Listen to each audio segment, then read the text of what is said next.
இரவு 9 மணிக்கு மேல் சாப்பிட்டால் இத்தனை பிரச்சனைகளா? வெளியான அதிர்ச்சி ரிப்போர்ட்.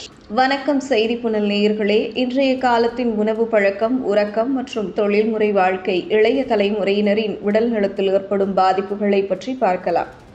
உலக சுகாதார அமைப்பின் கணிப்பின்படி ஆரோக்கியமற்ற உணவு பழக்கம் மற்றும் உடல் பருமன் ஆகியவை பல்வேறு தொற்றாத நோய்களுக்கு முக்கியமான காரணிகளாக செயல்படுகின்றன.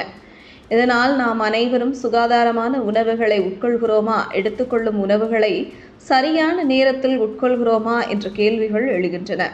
தமிழ் மக்களின் கலாச்சாரத்தில் உணவின் முக்கியத்துவம் இன்றிலிருந்து சொல்லப்பட்டதல்ல.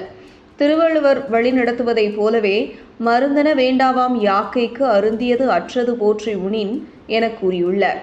உணவை முழு செரிமானமான பின் அடுத்த வேளை உணவை எடுத்துக்கொள்வதுதான் உடலுக்கு ஆரோக்கியமாக இருக்கும் என்ற கருத்தை அவர் முன்வைத்தார்.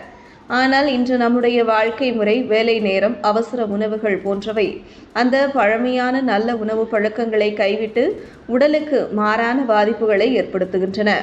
திருமூலர் நம் உடல் பற்றி பாடிய "உடம்பை வளர்த்தேன் உயிர் வளர்த்தேனே" என்னும் வரிகளை நாம் மறந்துவிட்டோமா என்ற கேள்வி எழுகிறது. இன்றைய மருத்துவர்களின் கணிப்புகள் இதையே உறுதிப்படுத்துகின்றன. உடலை நன்றாக பேண, குறிப்பாக இரவு நேரத்தில் உணவை நேரத்திற்கு சாப்பிட வேண்டும் என்று வலியுறுத்துகின்றனர். இரவு 9 மணிக்கு மேல் சாப்பிட்டால் அது உடலின் செரிமான முறைப்பாடுகளை பாதிக்கக்கூடும். லிவர், பித்தப்பை மற்றும் செரிமான பிரச்சனைகள் அதிகரிக்கக்கூடியதாக உள்ளன. மருத்துவர்கள் அதை பற்றி எச்சரிக்கை விடுத்துள்ள நிலையில் பித்தப்பை கேன்சர், மலக்குடல் கேன்சர் போன்ற பிரச்சனைகள் இளைய தலைமுறையினரிடம் அதிகரித்து வருவதாகவும் கூறியுள்ளனர். இந்த ஆபத்துகளை தவிர்க்க வீட்டிலேயே சமையல் செய்து ஆரோக்கியமான உணவுகளை உட்கொள்ள வேண்டும் என்பது நிபுணர்களின் ஆலோசனை. முன்னர் இது இத்தனை பெரிய பிரச்சனை இல்லை. ஆனால் இன்றைய வேகமான வாழ்க்கை முறைதான் இதற்கான காரணமாக திகழ்கின்றது. இதுபோன்ற பயனுள்ள தகவல்களை தெரிந்து கொள்ள செய்தி புனலுடன் இணைந்திருங்கள்.